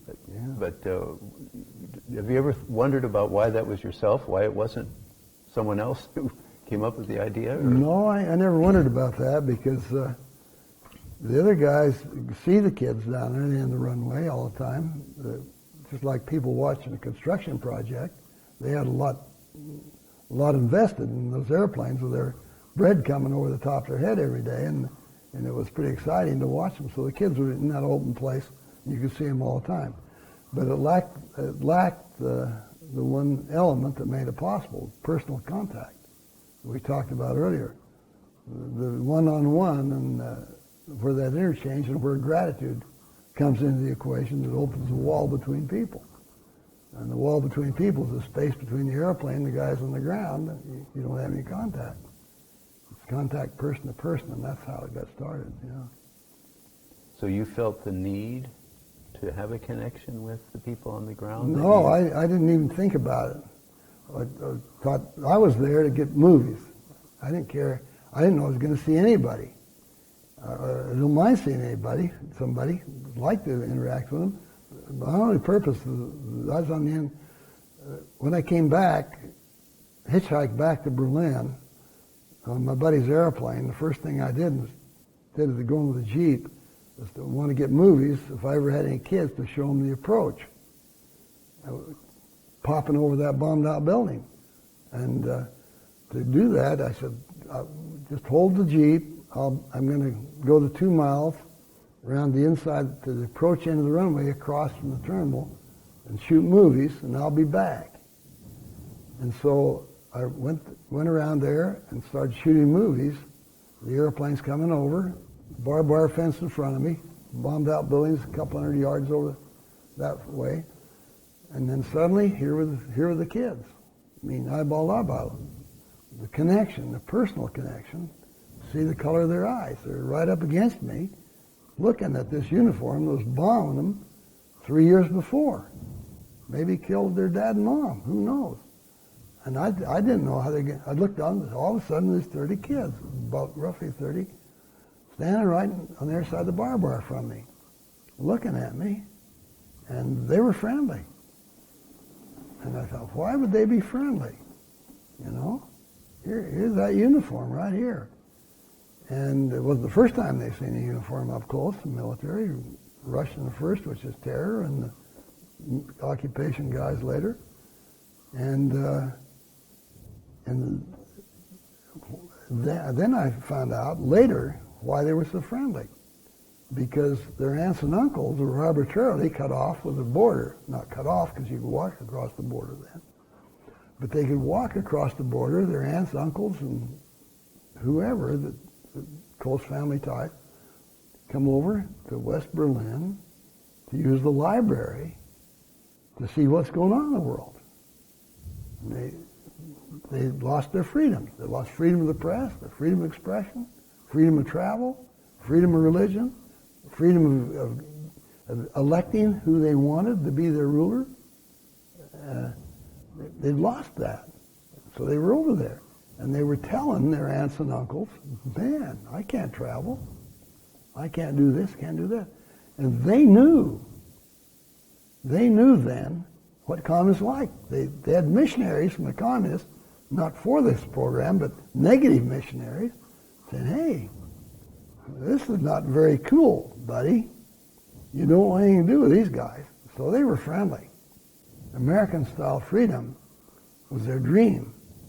And Hitler's past and Stalin's future was their nightmare. They knew. Those kids, 8 to 14, they were giving me a lesson about freedom. But look, they said, it's pretty good here in July. You know, the weather's not too bad. We get some storms. But you wait. They had school English. Some of them spoke pretty good English. School English. I couldn't speak any German. And they said, come the winter and the fall, you can't get in here. It's going to be bad. Kids giving me a lecture. Said, but when that happens, don't worry about us. We don't have to have enough to eat. Just don't give up on us. Someday we'll have enough to eat. But if we lose our freedom, we'll never get it back. American-style freedom was their dream. And they knew about the other systems. They didn't want them to. Those kids were incredible. I just said, holy cow. And I got so interested in listening to them, I looked at them last Sunday. I said, I've been there over an hour. And I said, boy, the Jeep might not be waiting. I got to get out of here. So I started to run. So see you later, kids. We're not giving up on you. And got about 5 steps. And then the kids, I stopped. And I said, boy, these incredible kids. I said, well, they got a postgraduate degree in international relations. They know what's important. They got their heads screwed on. They really know what's important. And they started walking. And the little voice just came back again. I don't know how it overcame to get to the Jeep, you're late, but it did. It so intrigued me. And then I knew in a flash why. And it was because during the war and after the war, walked down the street in a foreign country where the kids had some chocolate, not much, but had some. And those kids would chase you going down the street, intercept you, and surround you, begging for chocolate and gum. And of course, the military, since the Continental Army was Washington, going through a town to give kids stuff from the ration. They had a little piece of chocolate or hardtack or something, they'd give it to the kids. That's nothing new. And then I thought, they haven't had any chocolate for months. They haven't had gum. They hardly knew what gum was anyway, but no chocolate for months, and not one of those kids would lower themselves to be a beggar for something so extravagant as chocolate, when they had flour to be free, when they wouldn't ask for more than freedom, lower themselves to beg for something more. It blew my mind. And and I realized how grateful they were, but they didn't express it. They're so grateful for that, for what we're doing. They wouldn't say, give me more. When somebody gives you $1 million, you don't ask for $4 more, do you? You wouldn't ask for that. Well, they didn't ask for that cream on the top because they were so thankful for what freedom meant to them. When I realized that, I just said, holy cow, can't believe it. Not one child put out their hand. Not one by voice inflection indicated, would you got some chocolate or something? Not one. Didn't even occur to me. And if one child had put out their hand, I wouldn't be here. I'd have given them the 2 sticks of gum and said, don't worry, kids. Painted them all the same color. Kids want it wherever they are, no matter what. But when they don't have it and don't ask for it, that was the black and white that made me different than any other pilot. Any other pilot. The Scrooge had been flying those airplanes and stood there. Scrooge would have done the same thing I did. But personal contact is what makes things happen. So I reached in my pocket and just had 2 sticks of gum. I said, holy cow, 2 sticks of gum? You're going to have fights. You're going to have bloody noses. Get out of here. And I said, well, I'll never see these kids again. I'll be flying 24 hours without sleep. I'll be sleeping when the autopilot's flying, coming to go on my co-pilot probably. But I can't come to the fence anymore. I'll never see these kids again. How could I possibly give them something? So everybody, well, I said, well, give it to them. It's all you got. Broke it in half, 4 pieces through the bar. The kids that were translating, I gave them half a stick. They did most of it. And boy, they looked like they got a $100 bill. And boy, they got a hold of that. And then here came the rest of the kids. And no fight. They just wanted a piece of the wrapper. And the kids with a half a stick, gum tore off the outer wrapper and the tin foil and handed it to the kids that didn't get anything at all. And the kids that got a piece of paper, put it up their nose, and smelled it, a piece of paper. I stood there, just flat, dumb, couldn't believe what I'd seen. Holy cow. For 30 cents, I could buy them 30 sticks of gum and they could have the wrapper and everything. But how do I deliver it? I can't come out here. Could I get some German to deliver it? Who knows what kids would get it, or if he'd even deliver it. About that time, an airplane flew over my head and landed right on the runway behind me. And I got the idea. I'm coming in tomorrow. I can deliver it to these kids. I can put it in that open place, and I'll get enough for everybody. And boy, then the red light came on. So you got to have permission for that. You can't drop stuff out of airplanes unless you get the clearance. And then I rationalized, and that's how you get in trouble. That's the first step, getting off the path. And so I thought, well, starving 2 million people, not according to Hoyle anyway, what's a few sticks of gum? And so I found myself almost horrified, saying, kids, you come back tomorrow, stand in this open place, and when I come into land, I'll drop enough out of the airplane to you before I land if you'll share it. Oh, jawohl, we'll share it, they said. You bet, bouncing up and down. And I started leaving, they called me back. I said, what's the matter? We got to know what airplane you're in. Every 5 minutes there's an airplane coming by here, and if we watch them every one so close we don't miss the package, we'll be cross. We won't be able to see anything. If you come after too late, a little package, we got to know what airplane. Well, I didn't know what airplane because the airplanes from Alaska had red noses and red tails. They crashed in the snow, they could find them. And the airplanes from Hawaii had coconut palms and stuff on them. Everybody had a different insignia. And I flew whatever airplane was loaded. I don't know what airplane I'm going to fly. I'm just sure it was a 4-engine. There were a lot of 2-engine. C-47 still flying. So 4-engine. They said, "That's not enough. We got to know." Then I told them to wiggle the wings. When I come over the beacon at first, before we go over East Berlin to come around and land, I'll wiggle the wings. That big airplane, and that's got the stuff. Just watch it. So boy, they said, let's get out of here. Let's start this thing. So I went all over town and got the movies you've seen, and every documentary that every major producer has put out has got my film in it that I took around the city and off of the airlift as it went on.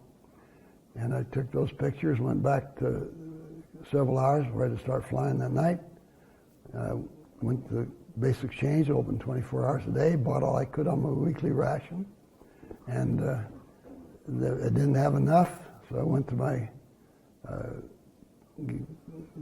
crew and I said, I got to have your ration. They gave me theirs, had a big double handful of chocolates, chocolate bars, Hershey bars, Babe Ruth, Bounce, and double mint gum, and broke it up in 3 pieces, put 3 parachutes on it, anxious parachutes, and the next day, flew that night, of course, and the next day, forenoon, the weather was good. Looked down there, and those kids were right in the open place, between the bombed out buildings and the barbed wire fences.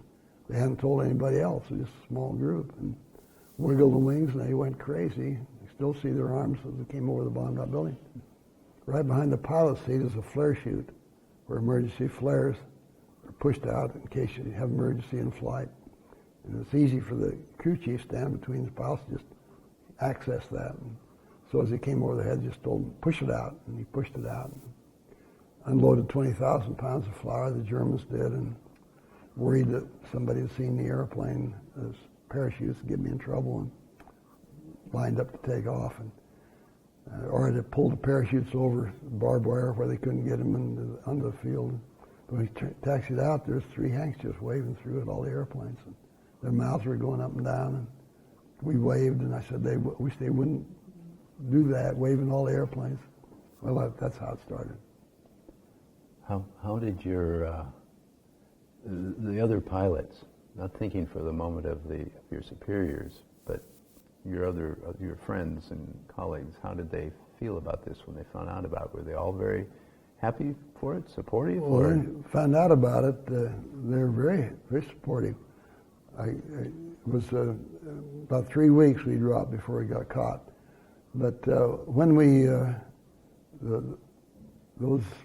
those pilots, that as soon as the word got out, we kept it a secret as best we could. Some of the guys saw us doing stuff and wondered what we were doing, but we tried to do it without a lot of people knowing about it. And when the word got out, we came back from Berlin to the beds, and there'd be boxes of chocolate, bars, gum. The guys give their ration. At that time, the women would come around the compound where we lived in Zeppelinheim, and you could give them their washing. They'd come out to do the washing, and we'd give them our washing and maybe a candy bar or 2 candy bars to do the washing.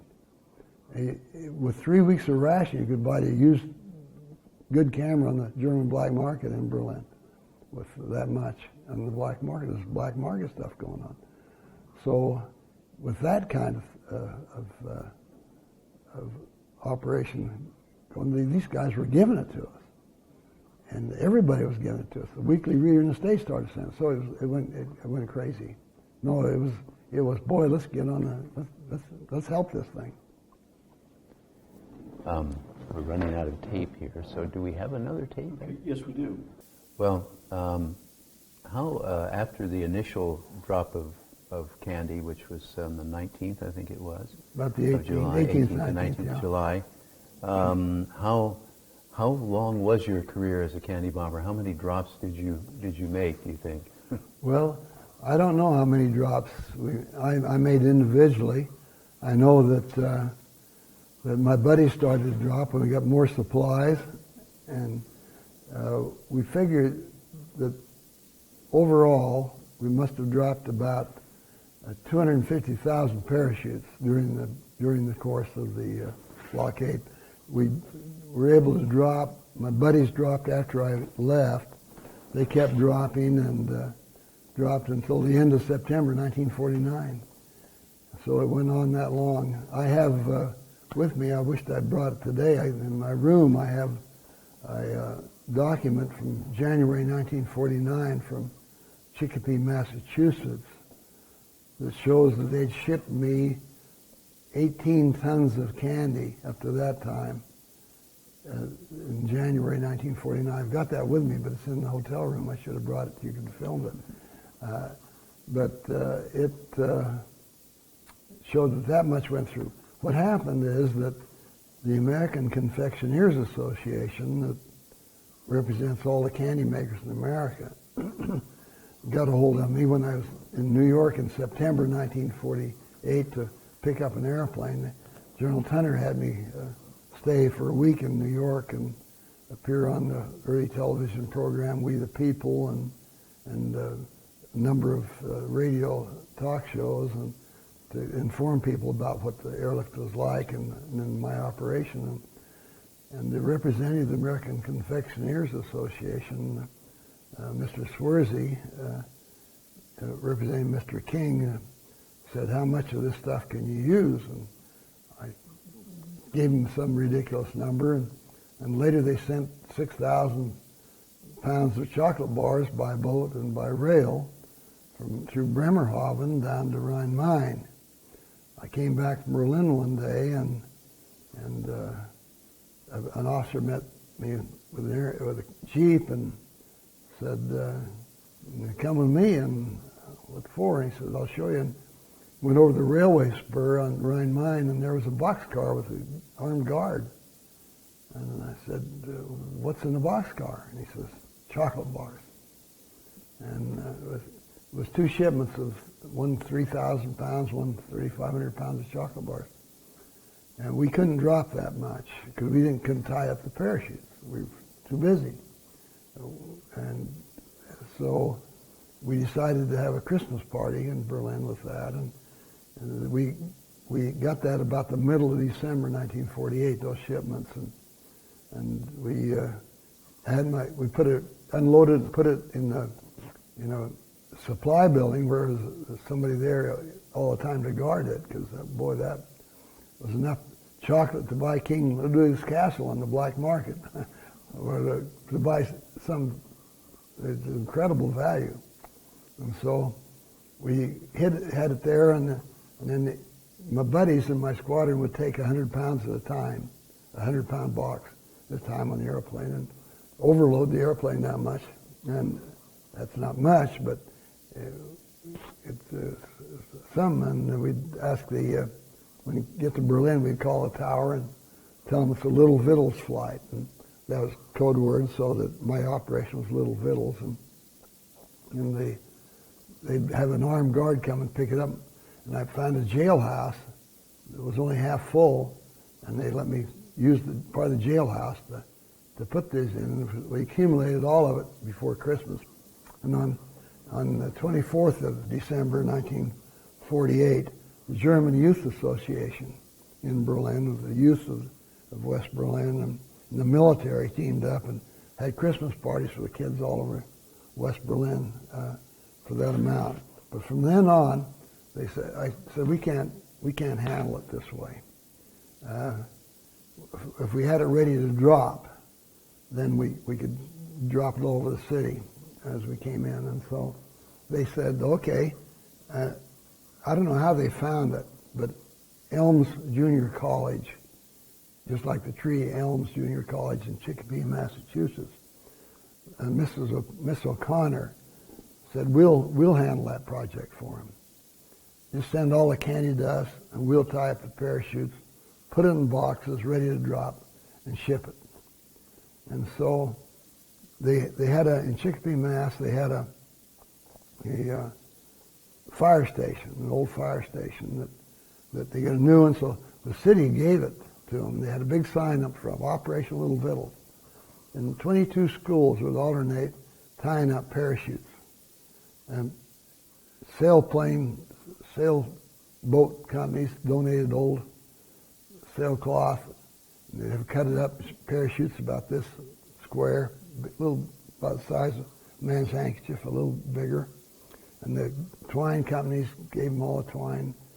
The cardboard companies gave them all the cardboard. And that document I mentioned that I've got with me shows that they had processed 18 tons through that facility by January 1949. And Westover Air Force Base was right next to Chicopee, Mass. And it was one of the big transport bases that supported Rhein-Main. And there's airplanes going back and forth all the time. So they had in that document, it shows they load about 800 pounds in boxes ready to drop about every other day. And so I had all my squadron over there organized so that we had a map of Berlin with pins on the map on the best places to drop through the cloud. When it was cloudy, we knew where the homing beacons were around the city for navigation, and so we knew where the biggest playgrounds or where the children most likely congregated. So we'd bring those boxes in, and the pilot would take them out, and then we quit dropping by the end of the runway because the crowd get too big and a concentrated area, and I was afraid the kids getting hurt, bigger guys running over them for the stuff, and so we started dropping randomly all over the city, and even in the bad weather, it wouldn't matter. We could send the crew chief back, the third part and the crew, and because of the coal we flew and the flour we flew, the dust from the coal and flour sacks would come out and go under the floorboards and get in the control cables, and they jam up the control cables, and the controls would be stiff, and so we started flying with the escape hatches out. On each side of the fuselage are two escape hatches about that big, and we'd take those out and leave them out, and they'd pull out the dust. And so when we come over different parts of the city where we wanted to drop, why the crew chief would go back and just check this, cut the top of the cardboard box and just check it up against the escape hatch, and the stuff would come out like popcorn. It'd just blow all over the place and scatter all over the countryside. We'd drop it from 1,000 feet to 2,000 feet, and it'd just go all over. And I've got letters from kids that would see it. One man in 1998, we flew I'm still flying the Berlin Airlift Flying Museum, the Spirit of Freedom, the Berlin Airlift Historical Foundation airplane, and we make parachute drops out of it a lot. We go to air shows all over the country. In 1998, we flew it across the North Atlantic back to Europe, 69 days in Europe, air shows and airdrops in Great Britain, France, Luxembourg, and Berlin twice. And in Berlin, when the people would come through the airplane, you could tell immediately those who were there during the blockade. They were very emotional about telling you thanks for our freedom. And with moist eyes, they'd tell you how much it meant to them. But one of the men that came through, he's 60 years old, and said to me, 50 years ago, I was a boy of 10 going to school, and the clouds were very low, and it was raining, and I knew you were using radar to land because I couldn't see any airplanes. And suddenly out of this cloud came a parachute with a fresh Hershey candy bar and landed right at my feet. And it took me a week to eat it. He said, I was astounded. I hit it day and night. Then he told me that the thing that's so important about hope in the scheme of human happiness and development and fulfillment, he said, it's not the chocolate was important. What was important was that somebody in America knew I was in trouble. Somebody cared. And that was most meaningful to him, that he had a connection. He said, I can live on thin rations, but not without hope. Without hope, the soul dies, he said. And so that was you asked about dropping it and explaining how it dropped through the clouds or everywhere. And one little boy was going to school. Suddenly, here come a bunch of parachutes. It wasn't that bad of weather before, and they were picking him up. But he was out of the group of ways, and he saw that one landed in the duck pond, and he ran in the duck pond after it. He got all mucky with duck stuff and everything else. But he got the parachute and the chocolate bar, and they went on to the school. It wasn't very far from where they caught it. And the headmaster saw him, and what are you doing coming to school all muddy and all messed up? And he showed him the thing, and the guy says, oh, that's all right, that's okay. And so I think he had to send him home to change his clothes, but so it was exciting for him. They never knew where it was going to. The East Berlin kids wrote to me and said, look, we can't help it where they put the border. We're over here with these Russians. We like the Americans, and we're getting some of that stuff. We come over to West Berlin and we're catching it, but we'd like to have you drop it over East Berlin. There's not so many people over here. It'd be a lot better for us. And so I said, why not? And so I did, and it'd be fun. There are some soccer fields in our pattern as we'd go around East Berlin, and when they'd be playing soccer, that's when I liked it best, because we'd save the candy and we got over the kids playing soccer in East Berlin and kick it out, and the soccer ball would go one direction, the kids would chase the ball, the parachutes going somewhere else, break up the soccer game. But that was fun to watch it. We'd bank the airplane and get a look at what's going on. And so I had to quit because in East Berlin, because the Soviets complained to the State Department that it's a dirty capitalist trick. We're trying to influence the minds of the young people against us, the Soviets, by giving them chocolate.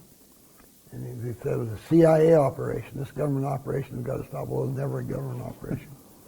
And so I came back from Berlin one day, and this officer met the airplane and says, "What are you doing over East Berlin?" And then I knew I was in trouble. He said, "Well, you got to stop." And he told me why. It's a formal complaint from the Soviets to our State Department. But years later, as I told you, bringing the airplane back to Europe and Berlin especially, I had lots of people in East Berlin that I've met that caught parachutes asked me why I quit. That's politics, not people. It's politics the problem. How long after your initial drop on July 18th or 19th did it take for you to start realizing you were a famous person now? Well, after the first drop, let's see, it was about 3 weeks later when I got called in and chewed out because I didn't have permission by Colonel Hahn. And it was about that long ago, and then they said, "It's okay, but you got to report down to Frankfurt, to the press center at Frankfurt. They want to know all about it because of this news release that came out."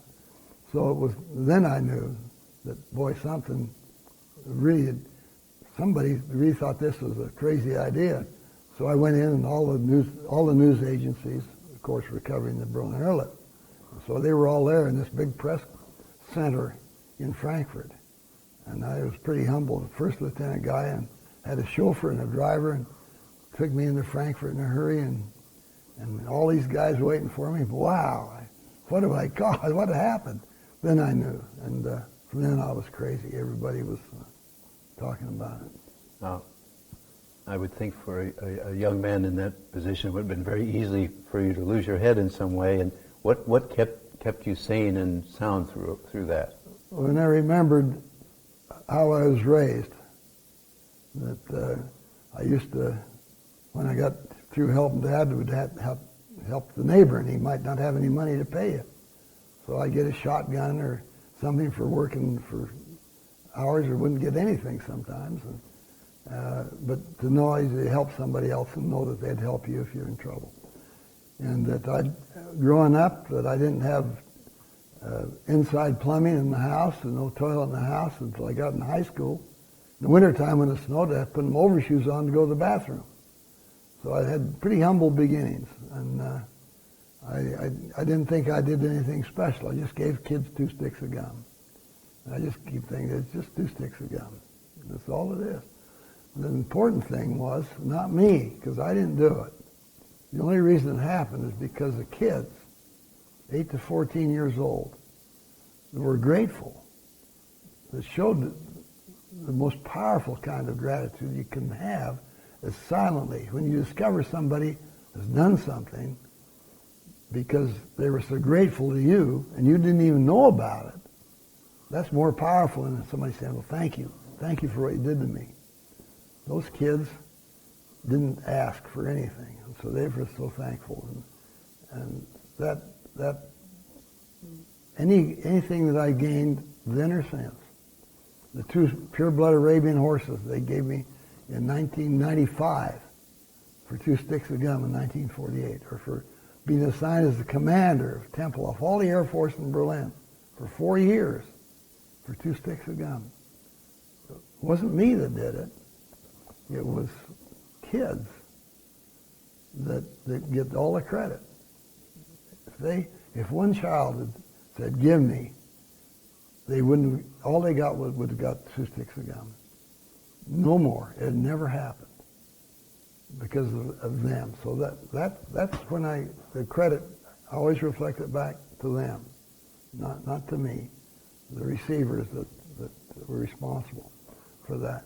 Because they didn't ask, they got over 20 tons of chocolate because they didn't ask. When people say, "Give me," you put up a wall. You say, wait a minute.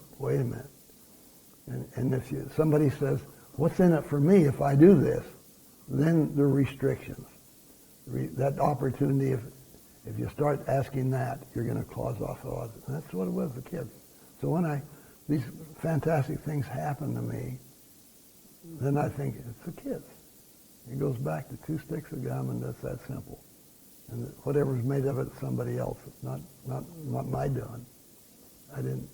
Whenever you think that you're causing all the good things to happen, boy, you're in deep trouble. I mean, from then on, you're off the path of life. If you don't give credit for the good Lord of what He's made available to us and what other people do for you, then you just as well say, "Hey, buddy, I'm not a contributor to society anymore. I'm a millstone on the system."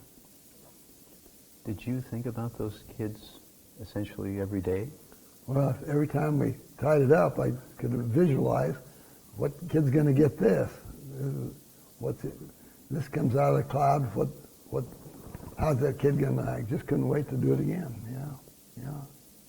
When you see the expression, the reaction, I guess addictive. It's the only drug I've ever addicted to. Is smile on the kid's face when he got something unexpected.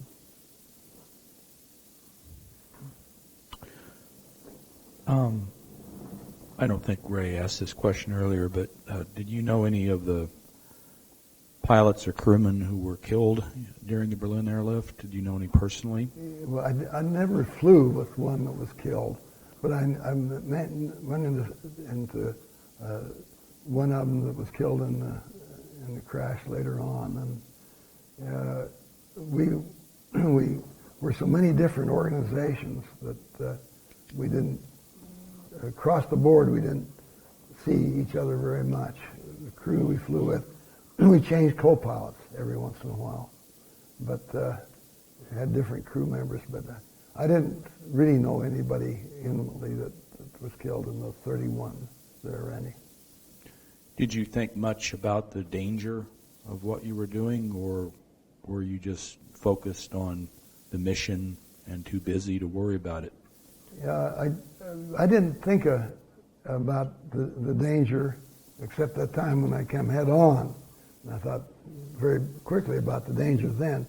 But when they put in the new procedures, General Thunder put in the new procedures, we had to methodically doing the job. And I didn't think it was any more dangerous than flying normally back in the States because of the orderliness that Thunder put into it. So we didn't reflect on it. We heard of crash, but that was no different than flying the rest of my career. Planes were crashing occasionally all the time. So that was never a problem with me. And I don't think it was the other pilots. They had the same mentality that this flying, you're up in the air, you got to come down sometime.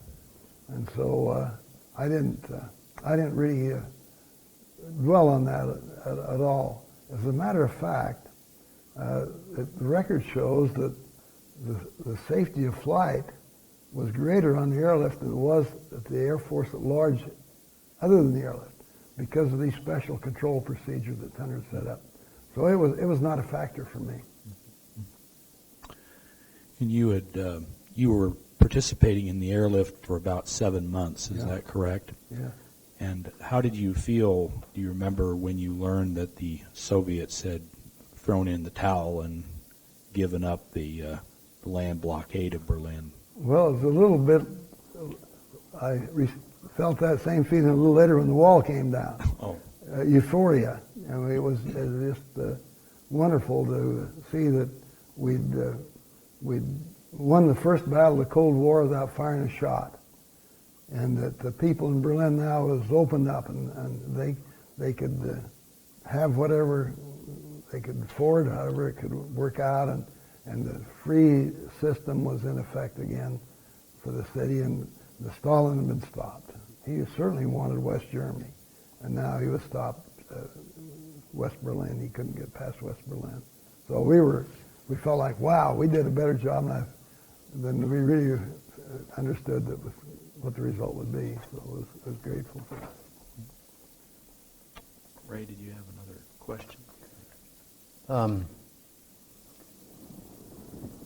Well, after your experience with the airlift ended, obviously your life became very closely connected with your experience in the airlift, and it continues to this day. What is it about the experience that you had which has so captured the heart and soul of people in this country and presumably elsewhere as well, that's kept this alive for so long? Well, I don't know. It amazes me. I'm amazed at the next person about why there's that much interest. But looking back and trying to analyze that, the Berlin Airlift was the biggest humanitarian effort to save the lives of that many people at one time. It was then, and it still is now, for the magnitude and for the reason for helping people in desperate straits. But I think the extra thing, maybe the extra thing that I'm here is because the difference between dried eggs and dried potatoes and dried milk, which was not a very good, tasty diet, nutritious but not tasty, and then all of a sudden a free chocolate bar straight out of the States, right out of the factory, comes down and lands, comes a parachute floating down in the sky. It's dramatic. The difference is different total ends of the spectrum. It's just crazy that you'd have a fresh Hershey candy bar and you're having to eat dried eggs, and that the difference is I think is, and the excitement and they say a politician ought to pat babies and kiss babies and pet dogs, and I guess that the kids involved like that, the extra element, the children, and the children are the ones that catch the brunt of the war disasters, whether they're in a national disaster or in a war. They're the innocent bystanders. Or in a family right today in our hometown. The kids in an abusive family are the ones that are hurt the worst. And I think that we're sensitive to that. I think whoever we are, most of us are sensitive. People are sensitive to the needs of the kids, and to have them want something so bad and can't get it, and suddenly it comes out of the sky, it's just like a stroke of lightning or something. I think that's one of the reasons, besides the magnitude of the airlift itself. Yeah. The blockade was lifted in May of 1949. I forget the exact day. 12th. The 12th? 12th of May, 1949. And where were you at that time, and how did you receive the news? Well, that's a good question. I was on my honeymoon. On the big day of well, that's not true. What is true about my honeymoon is that on the biggest day of the airlift, on the 16th of April, 1949, it was the Easter parade. And that's really the reason the airlift was succeeded. I mean, that's not true either. It's not the reason it succeeded, but it's the reason that was the exclamation mark that got Stalin's attention, that caused him to say, I've had it. Because in the 24-hour period, on the 16th of April, 1949, we flew a maximum effort of 12,900 some tons of supplies into Berlin in one day, in 24 hours rather. In 24 hours. Boxcar after boxcar equivalent. Somebody say there's 200 boxcars, as much as 200. I read somewhere 600. I don't know whether that's somebody stretches it. I always used 200, thought it was 200. But in one 24-hour period, that was, and I was on my honeymoon at that time in the Grand Canyon, marrying Alda Jolly and starting of our marriage with 24 kids and 5 kids, 24 kids and 10 great-grandkids. That was my, and I was standing watching the sunrise on the Grand Canyon, and I heard a radio broadcast, Berlin airlift. All this tonnage going into Berlin, and later on found out how much it was. That was the big excitement. Then the 12th, I don't remember where I was the 12th of May 1949. I know that I was in the process of the Air Force sending me back to school to get a degree in engineering to end up in the space program eventually. And they sent me back to school, and I was getting ready to go to the University of Florida then, and we'd been married about a month, a little less than a month, when that occurred. And so I thought, wow, we did it. My buddies did it. I didn't. And your service with the airlift ended in February, was it, of 49? In the end of January 1949, yeah. And how did you feel about leaving it? Well, I was a little reluctant, but Tunner says, look, you stayed longer than my dictum of 6 months. I stayed that long to transfer my project over to Willie Williams. Captain Williams was a great guy that got working, my right-hand man the last several months of the airlift, and he took it over, and I think he dropped more chocolate bars than I did, because he was at it the rest of he was there. I think he not quite he was here to the end. They had an exception for him. The airlift is almost 60 years in the past, and President Truman is far in the past as well. Do you still think about him, and how do you assess his leadership in his presidency? Well, after looking back on the whole operation, 60 years of hindsight, I've always felt that he's one of the greatest presidents that we ever had, that he was a man for the hour. The good Lord had him available when we needed him most. One of the reasons I'm here is because of the strong actions, his integrity that Stalin respected, that he knew that what he said, when he said something, he meant it. You know, Mark Twain said something about the importance of when you say something that people really realize that's what you mean, and that helps operations all the way around. The people don't have to have as much paperwork, and if you say something, you mean it. And when he said that little story about the hungry cougar that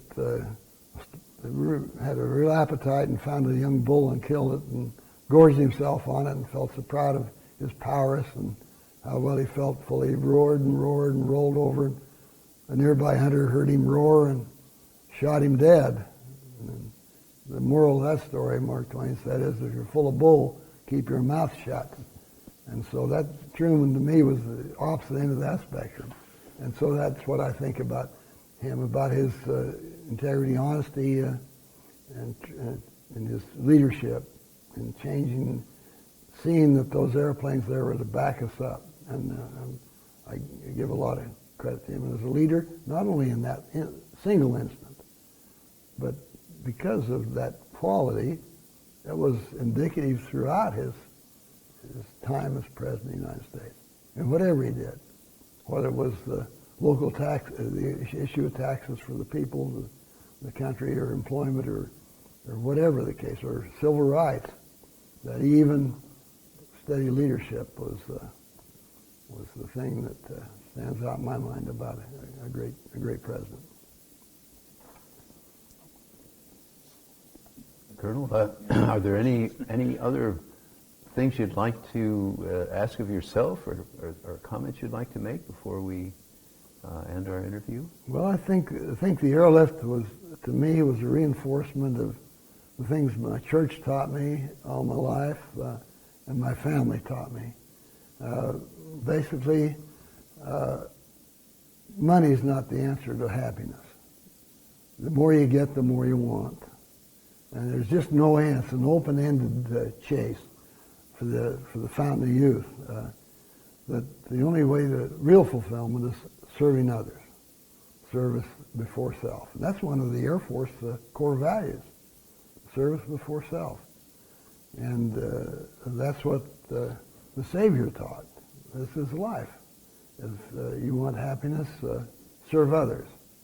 The Dead Sea is dead because it takes in all the good ideas of fresh water and gives out nothing. So it's dead. And people are that way. They say, give me all the time and give not of themselves. They're Dead Sea souls. And that was demonstrated in spades. 31, well, Jesus Christ said, greater love than this hath no man than he laid down his life for a friend. And 31 of my buddies gave their lives for an enemy. Germans that became a friend. Why? Because the service, the reward you get, you can't buy by helping somebody, especially helping somebody in need. And an enemy is the epitome. If you're able to do that, why, that's the ultimate. If you're able to forgive and to serve an enemy. So service before self. Airlift's the perfect demonstration, absolute perfect demonstration. And that indicates what my parents and my church taught me. The other thing is the little decisions you make in life are important, extremely important, more important than big decisions, because they put your footsteps and your mindset on a path that leads you to your final destination, your final position. And you're down that path where you're not going to return when the big decision comes. That little decision, for 2 sticks of gum, and the whole world changed for me. For 2 sticks of gum. That's about as small as you can get. The little decisions, where does a little decision come from? Well, we get an impression. Everybody's got a conscience. A spirit, we believe every person has, and the conscience, and you got a trigger. And it tells you very subtly what you ought to do. Then you argue with it and do something different. Then you miss out on the good things in life. So the little impressions come from that quick prompt that's not going to keep hammering you if you listen to it. So little decisions. That comes from your conscience. The other things that those are really the main things that things. Well, the importance of gratitude. The gratitude to break down the wall between people. When you're grateful for something and don't think that you invented the world by yourself and everything that happens to you was because of how smart you are, and give credit to nobody else. Boy, you're in the Dead Sea, getting in the Dead Sea again.